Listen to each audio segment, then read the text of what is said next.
Guardé esta receta que hoy hacemos cookies con chispas de chocolate y Oreo, son súper fáciles de hacer. Para 5 galletas grandecitas vamos a usar 55 gramos de manteca pomada con 50 gramos de azúcar rubia y 50 gramos de azúcar común.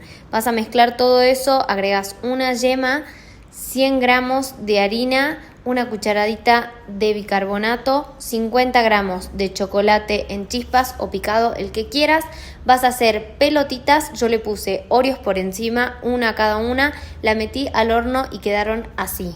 Si querés que la galleta te quede un poco más alta y más gordita, la tenés que meter al freezer y así bien congelada al horno. Esto quedó un 10.